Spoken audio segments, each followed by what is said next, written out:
thank you for joining us again for another episode of AJ and 8. Over the past couple of weeks, I've had probably a dozen or more of my neighbors and friends reaching out asking about solar plus storage, microgrids, and a bunch of them actually brought over existing quotes that they had received from various solar vendors. And it was really interesting to see these quotes and to actually be able to talk to some of the salespeople associated with these companies. And that's what kind of brings me to our conversation today, which is on essential loads panels. So this is something that I think is needed anytime you put together a solar plus storage system or a microgrid or nanogrid for a home. And the idea is most of these proposals that I have seen, I mean, the crazy part is I'd say 60% of the proposals that I was looking at was just for solar only. And majority of these customers, our friends and neighbors, are SDG&E, San Diego Gas and Electric customers. So just to kind of let everybody understand this is that SDG&E right now, or I should say in the summer, the rates during time of use between 4 and 9 p.m. probably pushing close to 50 cents. Okay? This is absolutely astonishing. Okay? I come from Hawaii, where you got, an island in the middle of the Pacific Ocean where 85% of all the things that we utilize in Hawaii is coming in on a boat, and SDG&E charges more for electricity than the Hawaiian Islands. So that's what we got to deal with, okay?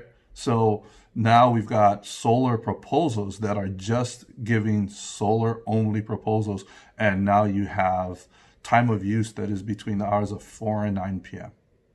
How many days out of the year is sun shining at 8:30 p.m., 8:45 p.m.? So it's, you need batteries, for a couple of different reasons. Number one, to help offset that when the sun's not shining, that you'll be able to have that stored power to help bridge you through to get through that TOU, time of use, time frame. But the other part is we live in California. Having public safety power shutoffs and wildfires and blackouts and all these things, I mean, it's just smart to have a battery included so that you can have some sort of backup. Now, in majority of these proposals, the good part is they are saying that this will be able to give you backup, and it'll give you the ability to look at, backing up 4 circuits or, loads or whatnot. And that's kind of where my question comes in is how are they going to be able to help you control those 4 circuits? Because most of the time they will do a panel upgrade to make sure that it has the right amps and whatnot. So the panel upgrade will come in, but how do I and you control the loads that are being powered? And that's where this essential loads panel comes in. So, the companies that I've seen that do a good job, they will go ahead and create what they call an essential loads panel, which is a sub panel that breaks out those 4 or 5 essential loads that should stay on. So, you think to yourself, in my home, if the power was to shut off, what is it that I really need to keep on? My refrigerator, if you've got a freezer outside, maybe my freezer, my garage door opener, some lights, some plugs here and there. If I've got, critical things, like breathing machines, CPAP machines, and these types of stuff. So now we start to think about what are the essential loads? What do I mind shutting off? What's totally non-essential, like my coffee machine or something, or some people coffee machine is an essential load, right? So, but an essential loads panel is the sub panel that when the power shuts off, now this sub panel is the thing that's staying on. Okay. So as it relates to an essential loads panel, there's obviously the benefits of having this panel that's there, that's dedicated, everything's good. But then we also look at the downside of an essential loads panel in that if what I deem as essential I would put, for me, I may put my refrigerator, my garage door opener, just to make sure I can get in and out, and things. Definitely some lights, some plugs, and that's what I would probably deem essential, right? But what I deem essential may not necessarily be essential to the new home buyer. But I've hardwired this essential loads panel in, and now if a new home buyer comes in and they're like, why is a garage door opener on this? Why would that be an essential load to him? What's the big deal?